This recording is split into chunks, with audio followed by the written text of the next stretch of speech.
All right, this week on Game Chat, some of you know him as Apex Hound. Some of you may know him as Apex Hound 2. I don't know. We have PGA Tour 2K superstar, 2K Next Maker, and YouTube entrepreneur Apex Hound joining us. Apex, thank you very much for joining. No worries at all. Good to be here.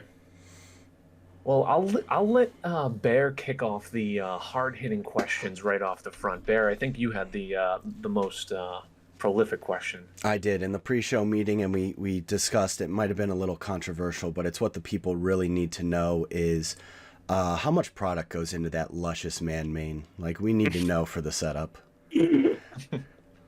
I tell you, I actually do nothing with it. That's impressive. No way. Yeah, no, I literally just use water on it. That's it. Oh Jealous. my god, some of the best hair on any platform out there. I haven't used gel since I was like 11 or some shit. I like hairspray. Well, you do a damn good job keeping it up. I do get those comments sometimes. You know, you have an extensive YouTube history, and you know you've built a massive following. A lot of people, you know, may know a good extent about your history, and you know, I remember when I first followed the channel a while back. Like, I saw that you started with some playthrough videos as far as, you know, your branding and everything. Was there ever like an initial inspiration when you started streaming? Like, obviously now you're more on the golf front, but it started on playthrough, so there has to be some sort of hybrid between gaming and golf that like transitioned to be where you are today. Yeah, I've been playing games since I was a kid, and with the whole YouTube side of things, I was kind of like into watching YouTube playthroughs, and that's how I got into it. I made a couple of friends, like Game Right. Has a couple million subscribers on YouTube, I think, and Ghost Robo back in the day. I used to watch their channels and became friends with them, and kind of got inspiration to start a YouTube channel through those guys, really. And there wasn't really like it wasn't as big of a thing as it is now. Pretty much everyone's doing it nowadays. Like, but back then there was only a few people doing it, and it was a lot easier to kind of get into it back then. So you kind For of sure. said with like everyone's kind of doing it now. When you get to that, you know, PGA releases an update. How important is it for you to get that information out first? Yeah, I think as a smaller creator, it's especially important as well, to get it out there as soon as you can. Even me now, I like it, the earlier you get it out, like 100%, it makes a difference for traffic and views and everything. Super important to get on it as soon as possible, honestly. But I think you got to make sure you're still putting out good content when you're doing it. It's not rushed and kind of messy as well. Right. So, like, when you started versus now, is there a big difference on focus of, you know, accuracy and quality of content versus quantity? Yeah, 100%. I got an editor this year now as well. I've been working with an editor, which has definitely helped ease my workload. But I was going for quality and quantity at the same time, and you kind of gotta sacrifice quite a bit of quality when you're trying to upload 2-3 videos a day. So the editor has really helped with that. With the career mode videos for PGA especially, I think he's been doing a great job with them, and we're having some fun with the videos now as well. I think it adds quite a bit to the content. Yeah, I know you've mentioned him. Is Santa Kagi? Is that? Sanakagi, yeah, he's from Brazil. Oh, okay, all right. Yeah, I couldn't quite understand it, or his username, but anyways, yeah. So like, you used to be a one-man show up until then, and still are probably for the majority of your videos, I would imagine, right?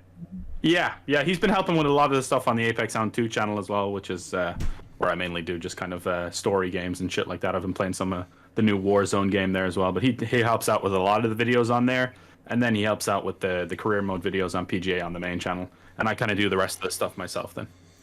So our editor's kind of an asshole. So what's the conversation going back and like with an editor as you're cutting up like the rounds? Like, I want this section in there, or do you have any specific insight before he sends the final cut back?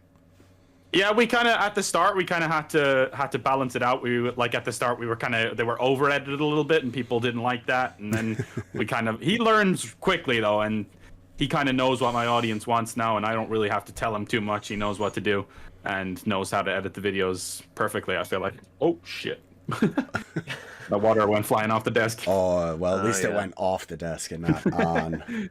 It's not open, thankfully. So obviously, as we mentioned, super involved with PGA. When was your first introduction into golf and gaming? I would assume, like most of us, you probably played the Tiger games. So was it kind of those that, you know, initially drew your attention? You know, maybe it was more from in real life golf, or, you know, did you play a lot of the golf club games? Yeah, well, yeah, I definitely started with the Tiger Woods games, like in the early 2000s, I think. I used to play those all the time. I remember I was playing them with my cousin, even when we were on holiday. My granddad would be giving out to me that we're staying up so late playing playing the Tiger Woods. I think it was Tiger Woods 2005 was the one I played the shit out of. That game was great. You guys curse, or?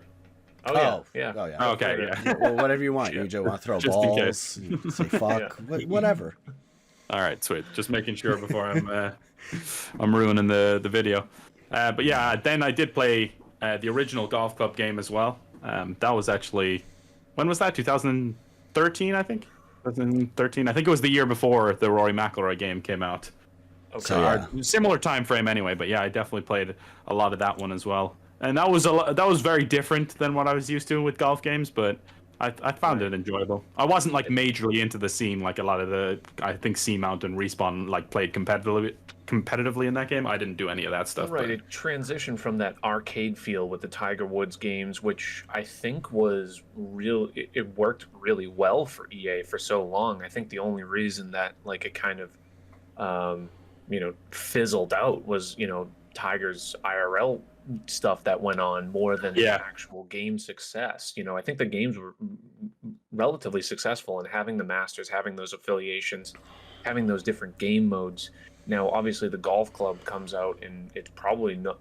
I mean, myself, like I was very into golf. I didn't even know that game existed. It took me a while to figure out exactly, yeah. Get into the, you know, TGC 2019. Then I'm like, oh, this game is sweet. So now we're more in a simulation style mode. Do you think going forward, like, and maybe before we even get going forward, do you personally enjoy the simulation as opposed to the arcade type, or is there like a fine balance between the two? I think there's a place for both of them, and that's kind of why I'm glad that EA is coming in back with a new game. I think there's always kind of been a place for both of them. I think, what are the other simulation golf games? They have a few, like I think Perfect Golf or something like that is one of them. Or something like that. Yeah, I've never really got into those ones too much, so I prefer a little bit of a balance between the two, I think, rather than full simulation. I think the golf club has done a good job transitioning through the gameplay, especially with this new one. They've made it a lot more challenging. I've been struggling with it anyway. I just was playing there. 2K23, I just think I just shot 4 over round, so not good. No. But yeah, I like a mixture of the two. I think that shows with running the two societies, where one's sort of your straightforward golf courses, and then you've got your fantasy courses. How much fun is it being able to go and see some of the non-traditional courses?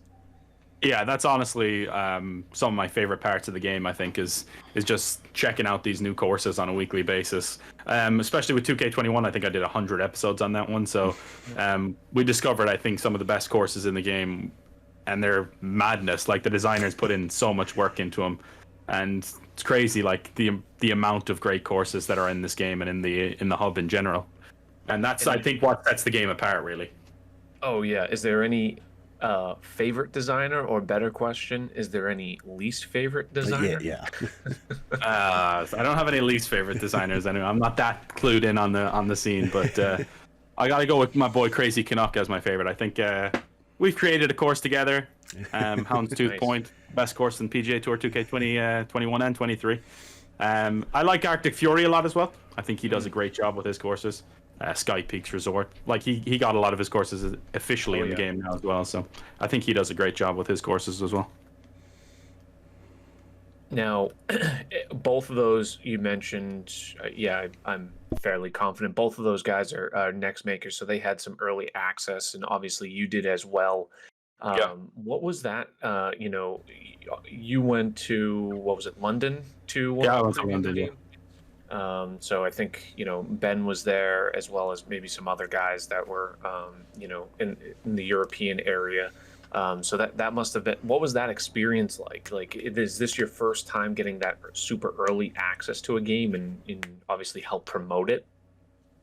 Yeah, I would say it's the first time I've done it in this kind of capacity. I have been to events before where I've played early access, but like specifically flown out to a place to play one game. I think, yeah, this is the first time that I've done that. And yeah, it was an awesome experience. Getting even to meet the other creators, I think was super cool, and getting to know them, because there's a lot of cool people in this community, I think. So it was a great experience, and I loved it. And the 2K guys were great as well. What kind of activities do they have for you out there? Not as good as the US, so they're slacking a little bit. But to be fair, they did invite me to the launch party as well, and I couldn't go. It's just a bit of a trek for me to get over to London, and especially with the 2 dogs that I have, to get them minded and everything. But yeah, they did re-invite me to the launch show, and I think that's where they had most of the cool activities. Right. And they had like a lot of big creators there. I think the Sidemen were there. There's a few of the Sidemen, and I was like, Jesus, I wish I went. But what can you do? I'm glad you finally got your package too from them. The postal service kills you over there. Oh Jesus, it's brutal. It's shocking. The postal system here is I'd say one of the worst in the world. Takes us months to get any sort of package. Now, I kind of outlined at the beginning, I would classify you as like almost a YouTube entrepreneur at this point. Like, you're wildly successful, obviously. Did you ever envision it being to this point? Did you have that drive and motivation when you initially started, recording videos, or did that like kind of trigger later on as you kind of built up some success? Yeah, I think I always kind of like, that was the goal, to be successful anyway, and like kind of hit the 100,000 subscriber mark and get the plaque and stuff like that was always a big motivation. And I always kind of, when I was starting off, I did want to make this into something, but I didn't really think that it would ever get to this point. So yeah, I'm super happy with it. And yeah, I'm trying to build up the second channel now as well, and I'm working on quite a few different things at once. Okay, there. Yeah, nearly getting there. So yeah, hopefully we'll get the silver plaque over there as well, and the gold plaque here eventually, maybe in 2050 or something. I was gonna say, I see you looking at the wall, so they got to be just staring at you all the time, just keeping you going. I actually broke mine, but there's a big dent in it. I'll get it there. I'll show you guys. A nice Apex rage moment. Oh, yeah. God. Well, it was an accident. It was an accident. It's all dented down here, and then the part is coming off here. So well, it's not the worst, but yeah, not great. So you always have the initial picture with it, right? Yeah, I do. I have that at least. What was the course or game that made that happen? Oh, it's always PGA that makes that happen. Course-wise, yeah, any of those. What was that guy's name? B101, I think. What was that course that he had? Oh, that made me angry, that one. Oh, I know it too. Black Salt? Black Salt, yeah, that course. Oh, yeah, that'll make tough, anyone. Man. I'm waiting for that, that one. That one drove me up the walls. Great course, though. Now, one of the things you've been doing on your YouTube channel, and obviously, is a major motivation for, I would imagine, playing PGA, is your real life golf. Now, have you always been a big golfer in real life as well? Like, I know you're, what is it, low single digit handicap, correct? Or mid? High single digits. I'm playing off 8, so I'm going backwards at the moment. I was off 7. Okay, I'm back fair on enough. 8. I haven't been playing too much this year. The weather's been absolutely horrendous recently. Like the last 4 times I've went to go out, it's been lashing rain, so not great. But yeah, I've been into golf since I was younger. I'd say I started off with pitch and putt. I don't know if you guys have that. Oh yeah, yeah. It's like okay, yeah, it's like basically Big just fan of that. short That's par how I 3. Yeah. introduced my wife into golf. Oh yeah. Everything's like 100 yards or less, pretty much. Yeah, But still get exactly, a good yeah. feel for it, And you don't have to be no. as intimidated as a big, okay, it's 400-yard hole. It's gonna take me 15 strokes to get there. Yeah, as a young kid, I was playing that, so yeah, it's a lot easier definitely than going out and playing golf. But I was always like wanting to get into golf, and then I did get into it probably when I was maybe 11 or 12 or something. I got into it. I used to play in a golf course called Ratban up in Tipperary, and then yeah, I just kind of got really back into it when I moved to down south to Cork. I think I was about 16 or something like that. I think I started off with like a 17 handicap when I rejoined. I used to play off like 20s or something like that when I was much younger. But yeah, I've always been into golf, really, and it's a brilliant sport. It's also terrible. You go through patches where you just like you hate the game, and it's just a nightmare. That's the phase I've been going through recently now. Yeah. Oh yeah. Please. I know. I see you're in the CC, so that can't leave a smile on your face. When you first initially qualify like that. But it makes for the nice, build up story. You can slowly improve at the game. So hopefully, you still have that strong interest and passion in the game. And I'm sure that love hate will slowly quickly turn things around once you shoot that 56 round or something like that. Yeah, no, the fire's still there. I actually I'm enjoying kind of being in CCC and trying to grind my way up rather than starting in platinum and hating my life forever. Mm-hmm. Those guys do a good job of making sure you feel bad. Yeah, exactly. All those platinum guys suck anyway, so I didn't want to be near them. Valid. So as you, we're going to take golf out of it. So what's the second type of content you enjoy making? I've started making reviews for games recently, which I really enjoy doing over on the Apex Hound too. Like, I haven't been doing that long. I'm not that great at it, but I've been trying to do that more. And I do love doing playthroughs just for story games like God of War and The Last of Us and Uncharted. I just love doing that kind of stuff and experiencing the game with other people as well.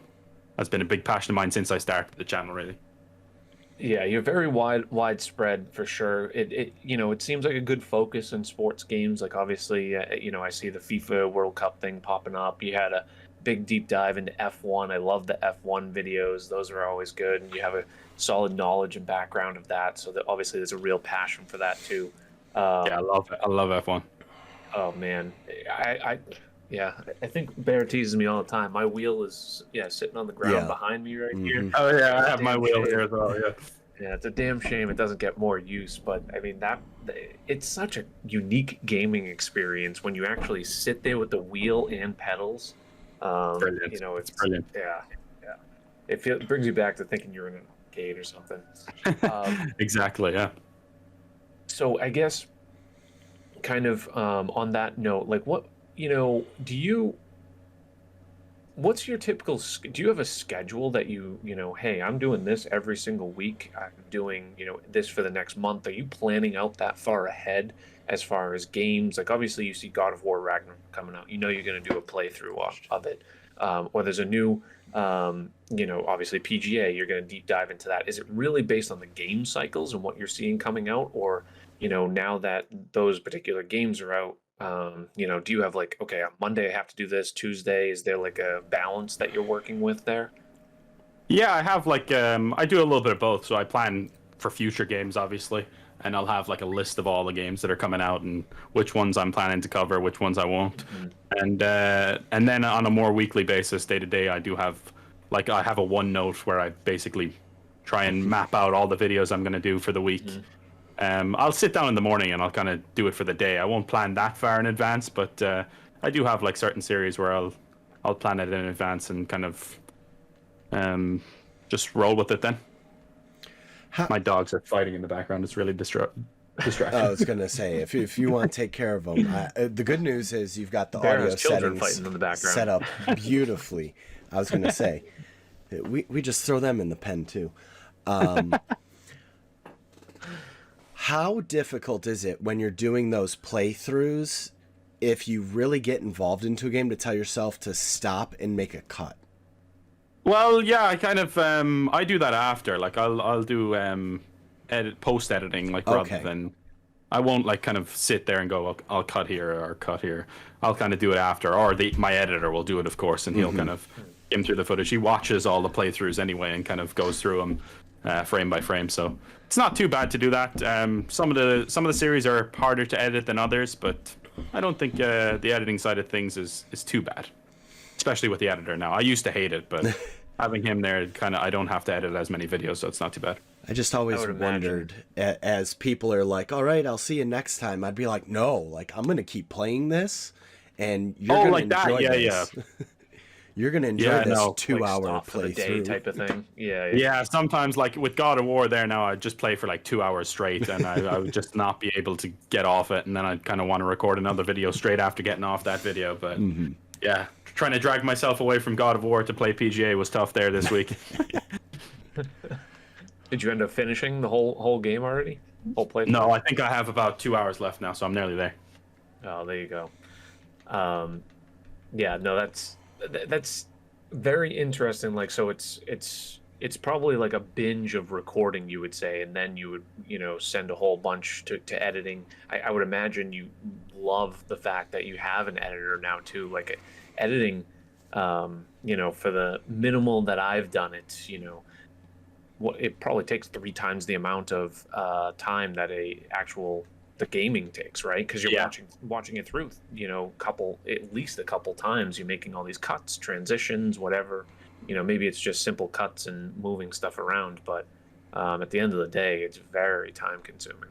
Yeah, I don't know how some of these people that like edit their videos super in depth do it. Like, Jesus, it's tough. Like editing software and getting to grips with it is tough, but I've learned a lot over the years, and I think editing has been like, before I got the editor, was like definitely at least 60% of the workload. So it's a big weight off my shoulders to have the editor for sure. Were you initially just kind of recording and uploading like minimal to no edits at, like, let's say 7 years ago or whenever you initially started? Yeah, I would just kind of just record and then upload a few cuts here and there and upload it. Yeah, that's the way. I started doing a lot more editing in the last few years, trying to get the content better. How do you feel like, I mean, I don't want to turn this into the editing Apex interview, but being able to go into all of those little cuts and cut scenes and being able to make sure it's focusing on the content you want, how important is that to build your brand? Yeah, I think it's super important to have the right content and not have any like dead weight in your content, like, because that can really hurt your watch time. Like if people are getting bored in the middle of your video, they'll just switch off. You kind of got to do a lot to try and keep people's focus throughout the videos, I feel like. But with playthrough games, like obviously you have to show all the cutscenes, and it's a little bit easier. But with the golf videos, say, you kind of got to cut out dead weight and make sure that the content is as watchable as it can be. Yeah, it circles back to the whole quality, versus quantity, and like trying to juggle and do both, right? It's very difficult probably to produce that high quality, but I'm sure you're at this point, where you are, you must have deep dived into the analytics and said, okay, this is where I need to, make some changes or something at some point, right? Yeah, the analytics are everything, but YouTube is just a mystery at times as well. Like it's nearly impossible to understand the algorithms and stuff like that. I feel like with the shorts algorithms, trying to figure that out. Like I know my friend kind of does deep dives into trying to like manipulate the YouTube system and stuff like that, and uploading shorts at certain times. And I've kind of just tried copying him a little bit then, and yeah, it does work. Like there are certain videos where you'll upload a short at a certain time and it'll get 1,000 views in 10 minutes, and like just from the shorts feed alone. The shorts are a different breed, honestly, and then the actual algorithm, like the live stream thing, I had problems with that before, where I was feeling like when I was live streaming on YouTube, it was affecting my VOD content. That was back a couple of years ago. I think they fixed that now for the most part, but yeah, okay. There's lots of different kind of moving parts with YouTube, honestly. Right, because there's different. Yeah, I always wonder. It's like, hey, this playlist, right? Like maybe you have a follower that's super into F1, and the past month you really haven't been posting F1. It's all PGA. It's like, well, when you do post a new playlist that's a Formula One, does that come into that person's algorithm, or are they getting flooded and you killing your personal click-through rate when they're not clicking on your PGA content or like some other type of game? Like maybe they just want to see the God of War stuff, and maybe that circles back to where you have the second channel, and we haven't that's a big part of it. Into that. where you can kind of unload your whole, not worry about analytics, right? That's kind of the whole purpose of the second channel, I would imagine. Yeah, just to separate the two. I feel like where I have the sports focused stuff, I'll kind of get that content to the people that want it, and then the second channel, like honestly, my sports videos were doing a lot better than say my story videos for the most part anyway. So I think separating the two made a lot of sense, especially when, yeah, as you said, it's going to hurt my click-through rate, and that can probably affect your channel's long-term standing and rating and stuff like that. I don't know exactly how they do it, so it's better to be safe than sorry anyway. The next step. What's the next big milestone for the Apex Hound? Like milestone is in terms of numbers or just in general? I mean, what is the next stamp for you that says, motherfucker, I'm here? Like, probably getting that gold plaque, but I don't feel like that's realistic right now, but who knows, honestly. Is that million? Yeah, 1 million. That's like a long way off, but you never know. Like stuff starts to snowball quickly. That's the thing with YouTube. Once you start to blow up, it just kind of all goes quickly. Then you're in a Mr. Beast video. Then you're at exactly. 2 mil. Oh man. Yeah, and getting the second channel kind of popping is a huge goal of mine as well, just to get that up, maybe even to 100,000 at some point.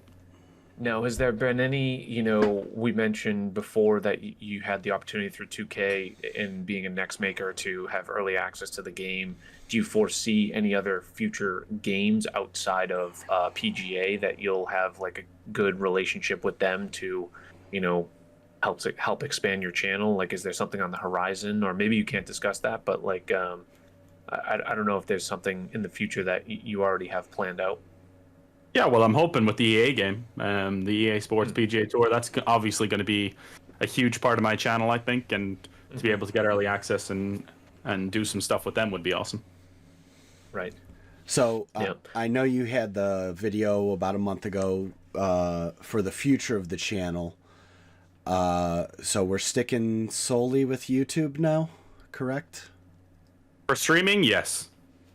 All right. Yes, I've kind of come back around full circle. It seemed like my audience in general is just more on board with streaming on YouTube. So I obviously want to do what's best for my audience, and it seems like most people want to watch on YouTube. I did a poll, and it was like 80% YouTube, and most people are most of my audience, I don't think like want to leave the YouTube space, is what I've learned anyway from asking around and kind of their feedback, really.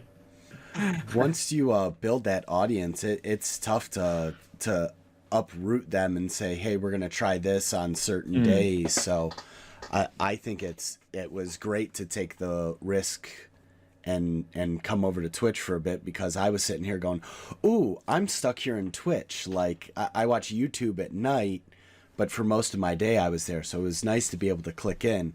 Now it just means I'm going to have to do some work in the day to get over there.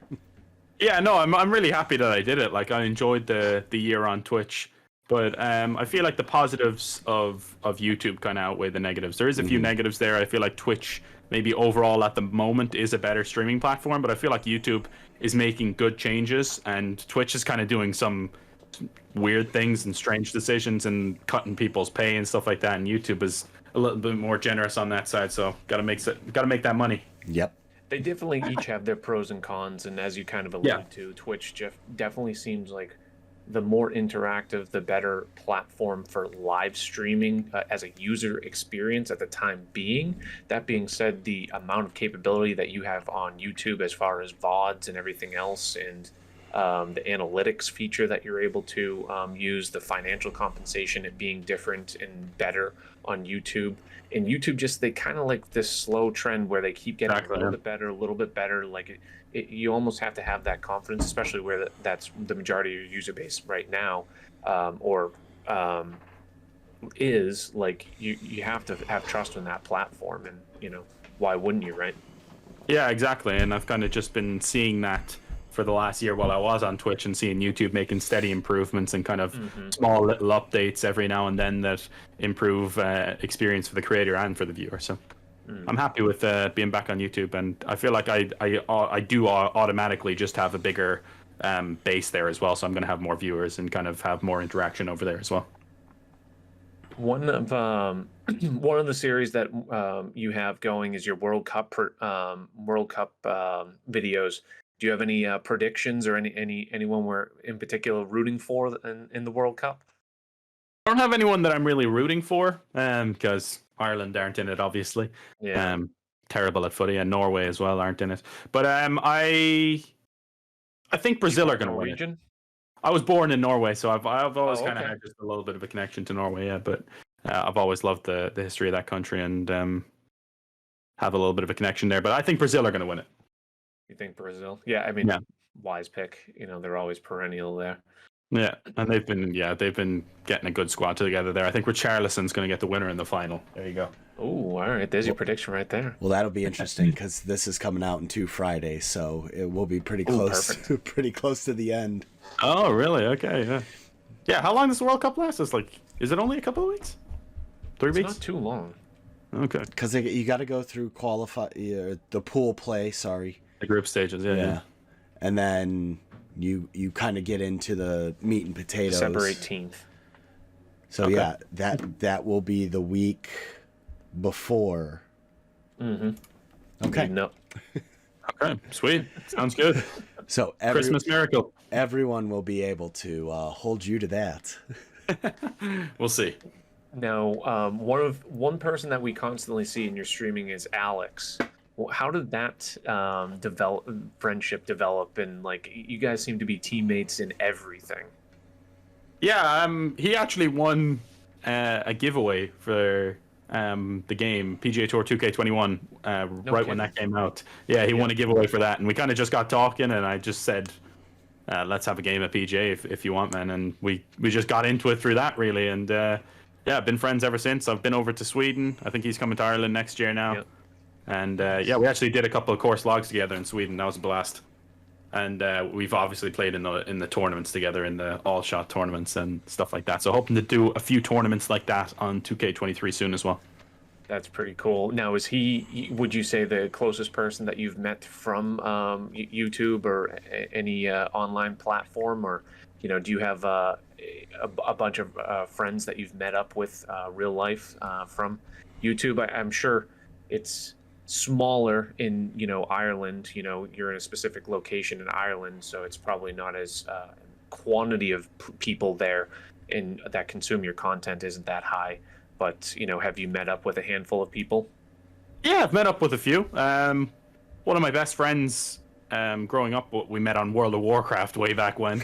And I have a good friend that I met from YouTube when we first started our YouTube channels. He's from Ireland as well. We kind of linked up and did a few collabs together, and we met a few times as well. He was down at my birthday there earlier this year. We went go-karting. Connor, Nice. I think Maximus Primus was his YouTube name back then. He doesn't do YouTube anymore, but yeah, so many great people I've met through YouTube, and Game Right as well. I've kind of been friends with him since. We're going to the British Grand Prix together next year on my birthday, so I'm excited about that one. Yeah, should be good. I'm looking forward to the Vegas Strip when they're going down that. I've seen a bunch of previews, and you know, I think they had a car going through a casino or something like that. As far as I think I saw that too. Yeah. I was like, oh my god, this is going to be electric when they just have right in front of the Bellagio. They have the water fountain going off in the background as Formula One cars are buzzing by. Yeah, that's going to be epic. Vegas should be a good one.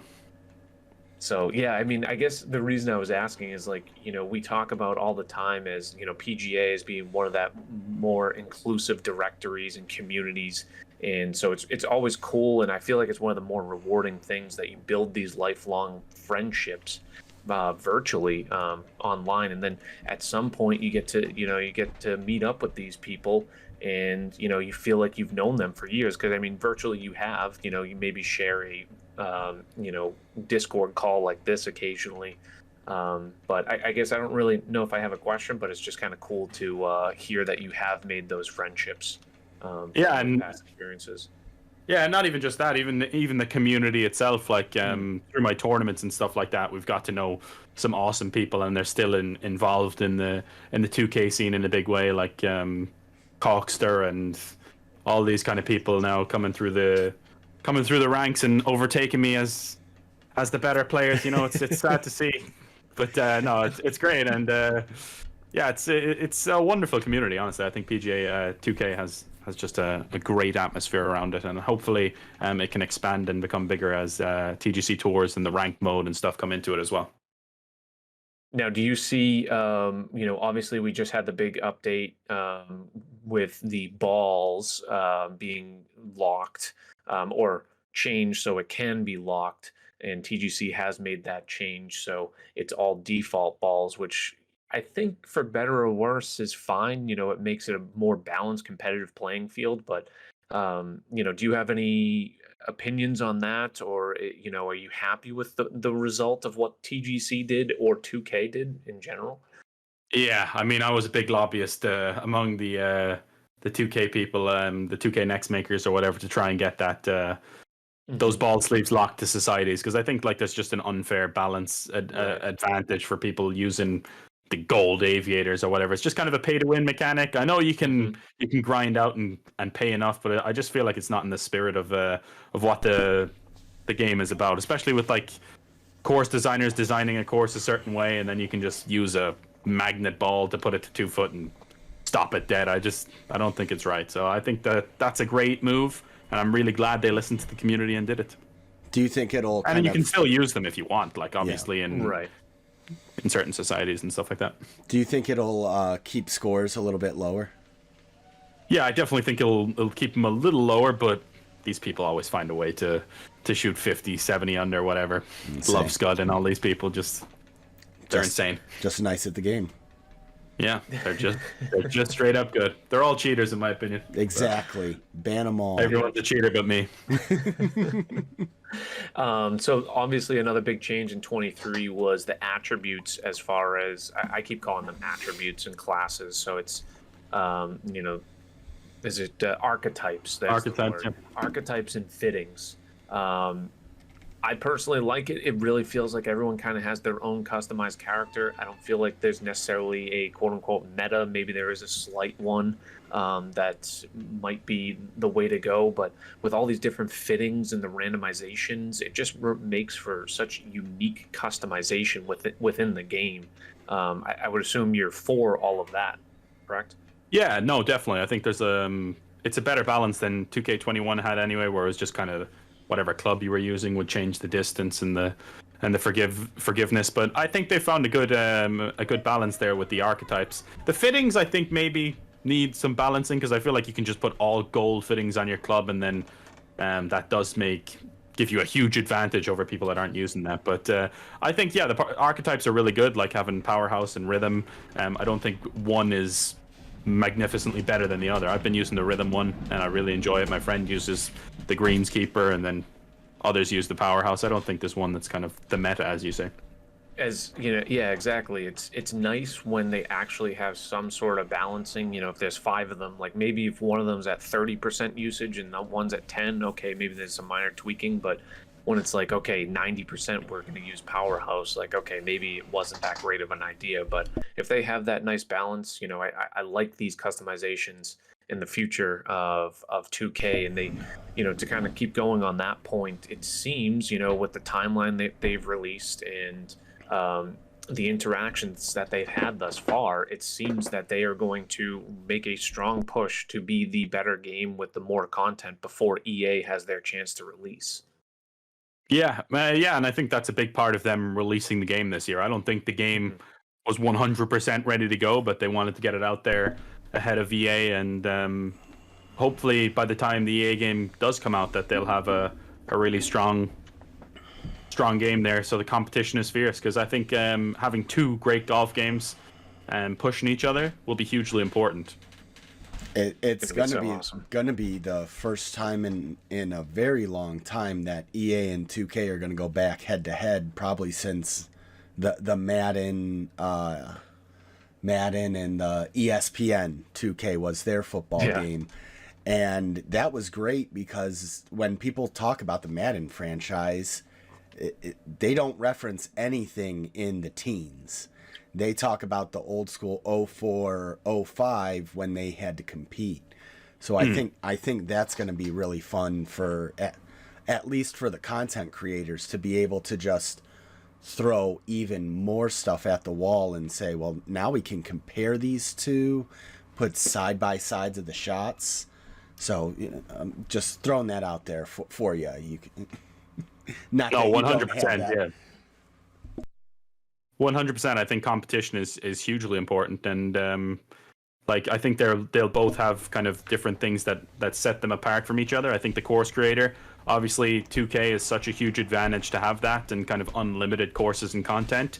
I feel like EA might have to have something in that vein to compete, but EA are obviously going to have a much more, I'll say, a much bigger reach towards the casual audience. I feel like because they'll have all of the licensing and the courses, and they'll have the masters, which is already like such a huge deal. And I think they'll have like a lot of golfers in there as well, and maybe have like the better overall graphics package and stuff like that, which to the casual audience is pretty hugely important, I would say. It's interesting because, EA had that, EA had the meta, if you will. They had Tiger Woods and Augusta previously. Now they're Yeah. separated. Tiger's with 2K and Augusta's going to be with EA. So it's kind of the division of the two most important things, I would say, as far as driving a casual fan into a golf game. I think the three of us would probably agree the course designer is the best thing about 2K and like what really drives it to move forward, because all of these awesome courses are being there. But that being said, it's not going. It's a very niche audience, and what they're ultimately looking to do is make it global, right? So I'd be curious. Do you think Augusta is going to kind of trump having Tiger? I would imagine they need a big cover athlete, and I don't know if Jordan Spieth is the one, because that's the only person that we've seen really attached to the game thus far on EA. Yeah, I feel like having Augusta is a huge deal. Just even the marketing that comes with it, even around Augusta, around the Masters. That time is when golf was going to be the biggest. Even being able to market the game during those tournaments and stuff like that will be huge. And I feel like EA's game is going to kind of cater more to the casual audience as well, and will have a bigger reach overall. Because I feel like 2K, as you said, it's a little bit niche. Even Tiger Woods, having him on the cover is great, and that's a huge deal, and that will bring in more people. But I feel like everyone kind of reminisces about the days of the EA golf games still, even.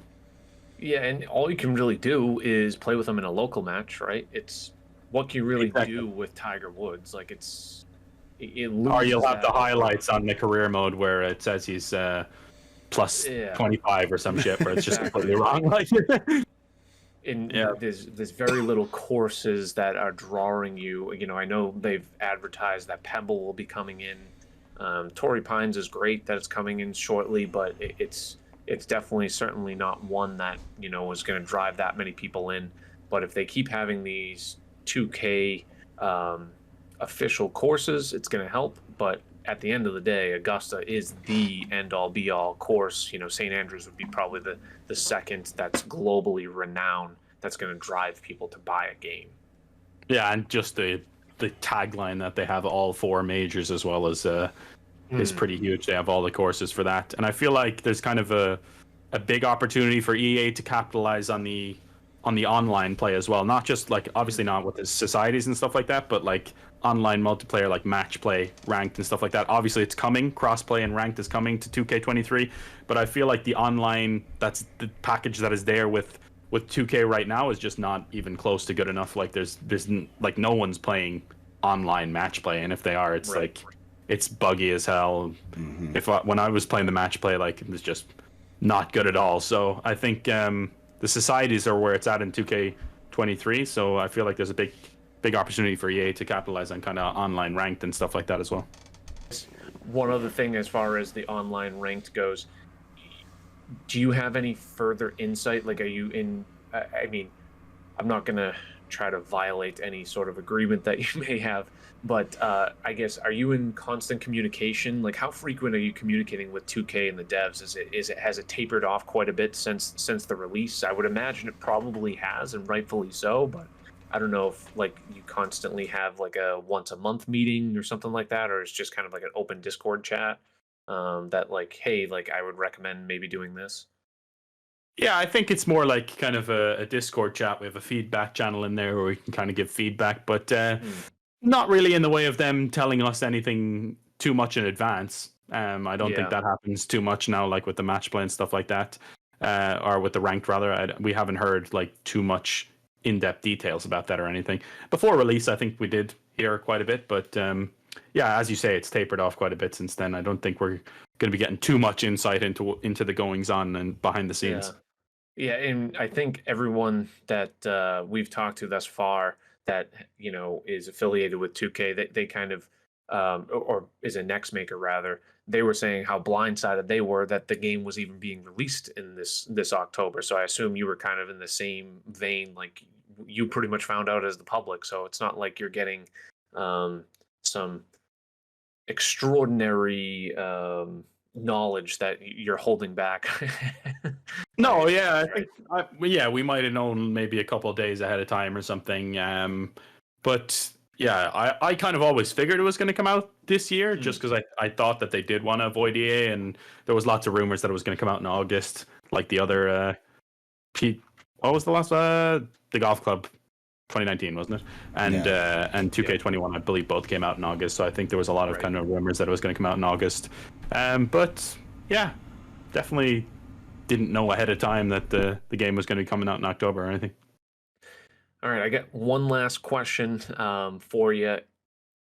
Is there one particular thing that you were looking forward to the most from 2K23 moving forward? As far as the updates, is it going to be the online ranked? Is it going to be the cross-play? Or is it maybe just the release of EA and just watching the two go head-to-head? Like, is there one thing that you really think that's going to bring 2K to the next level? Yeah, honestly, all three of those things you said sound good. But yeah, I think crossplay is massive. Like it's understated how big that is for the community. Like to be able to do tournaments and not have to worry about sectioning a whole group of people off. Like I always feel bad when I'm doing a tournament on PS5 and people are like, "Where's the tournament on Xbox?" or "Where's the tournament on PC?" Yeah. It's like being able to have the community as one whole package. I think is going to be awesome, and ranked as well. I am looking forward to that. I think streaming ranked is going to be a huge amount of fun, and hopefully they have a good leaderboard system and like tiers or stuff like I'd love if they have kind of like rankings like they do in Rocket League, like you're platinum if you win a certain amount of matches or something like that. Like I think that could add so much to the competitive side of the game. Oh yeah, we need more. We need more casual players. TGC certainly does quite a bit. You do quite a bit with your Fantasy Society's YouTube videos, and hopefully it keeps expanding. And 2K takes these steps going forward, especially as their timeline has indicated. Need to boost those player numbers, man. Mm-hmm. Yeah, exactly. We need a bigger player base. Mm-hmm. But Bear, you have anything else, or? No.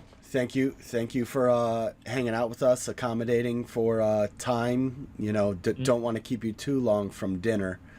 No worries at all. But it was great to be able to sit down and pick your brain on. I think we covered everything we wanted and then some. So thank you. Yeah, no worries at all. It was fun, man. Mm-hmm. Yeah, and in the off chance you don't subscribe to Apex Hound and Apex Hound 2, make sure you go do it on YouTube. He's trying to hit that 10K on Apex Hound 2, and hopefully we can help him get that done by the end of the year, and maybe trend towards that gold plaque on the first channel, right? Thank you, sir. Definitely. And this is going to be released in 2 weeks. You said, is it? 2 weeks. Yeah, Friday. So like so 12 not, days from now. Not Black Friday. It'll be what Friday the 2nd. First Friday in December. Okay. Sweet. Perfect. Thanks a million, guys. Cheers.